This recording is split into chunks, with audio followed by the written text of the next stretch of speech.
ভোটের মুখে Sandeshkhali sting operation কি বুমেরাং হতে পারে তৃণমূলের কাছে? সারা দেশের কাছে নিজেদের ইমেজ স্বচ্ছ করতে কি মরিয়া শাসক দল? তাই কি কাঁচা প্লট তৈরি করেছে তারা? স্টিং অপারেশনের ঘটনার সামনে আসার পরই হাজারো প্রশ্ন সামনে আসছে, আর তা আরো খোলসা করেছেন বিরোধী দলনেতা শুভেন্দু অধিকারী। গোটা চক্রান্ত কিভাবে হয়েছে তা ফাঁস করে দিয়েছেন তিনি। রবিবার জঙ্গিপুর লোকসভা কেন্দ্রের বিজেপি প্রার্থীর হয়ে প্রচার করতে সুতি গিয়েছিলেন তিনি, আর সেখানেই সাংবাদিকদের প্রশ্নের উত্তরে সবকিছু স্পষ্ট করেন তিনি। শুভেন্দু অধিকারী বলেন, এর তদন্ত যাতে সিবিআই করে তার জন্য আর্জি জানিয়েছেন গঙ্গাধর কয়াল, আর সিবিআই মামলা না নিলে উচ্চ আদালতের দ্বারস্থ হবেন গঙ্গাধর। তৃণমূল মানে শাহজাহান, শাহজাহান মানে তৃণমূল, সবাই জানে। কৃষ্ণ মানে তৃণমূল, তৃণমূল মানে কৃষ্ণ।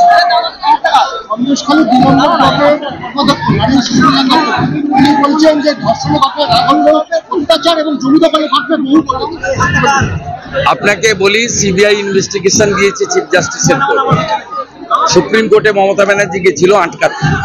সুপ্রিম কোর্টের জাস্টিস বলেছে এটা তাড়াহুড়ার কিছু নেই, জুলাই মাসের সঙ্গে স্বাভাবিকভাবে সিবিআইয়ের উপর ভরসা রাখে। আর যে তৃণমূল এসব বলছে তারাই বাধ্য হয়েছে 239টা জমির প্লট ফেরত দিতে। 3টে এফআইআর রেপ এবং মলেস্টেশনের রাজ্য পুলিশের পক্ষ থেকেই করা হয়েছিল বাধ্য হয়ে। এগুলো কেউ খাবে না, খুব কাঁচা প্লট করেছে। আমি এই তোলাবাজ ভাইপোকে ধন্যবাদ জানাবো। ওই তমাল বলে লোকটাকে দিয়ে স্টিং অপারেশন করিয়েছে, যার পোর্টাল উদ্বোধন করতে মমতা ব্যানার্জি নিজে গেছিল। এর সঙ্গে আইপ্যাক এবং বসিরহাটের এসপি মেহেদি হাসান আর এসডিপিও আমিনুল যুক্ত। পুরো প্লট রেডি করেছে, আমরা সব পেয়েছি। গঙ্গাধর কয়াল সিবিআইকে লিখেছেন, সিবিআই যদি দুদিনের মধ্যে এই মামলা না নেয়, গঙ্গাধর কয়াল উচ্চ আদালতে যাবেন। সন্দেশখালীতে শাসকের বিরুদ্ধে প্রথম সোচ্চার হয়েছিলেন বসিরহাটের বিজেপি প্রার্থী রেখা পাত্র। স্টিং অপারেশন নিয়ে তিনি বলেন, পুরোটাই তৃণমূলের চাল, চক্রান্ত করে তারা এসব করছে। দেখুন, এটা তৃণমূলের চাল। গঙ্গাধর কয়ালের বিষয়ে যে মিথ্যে অপরাধটা দেওয়া হচ্ছে সেটা মিথ্যে, ফেক, এটার কোনো সত্যতা নেই। এটা তৃণমূলের একটা চক্রান্ত।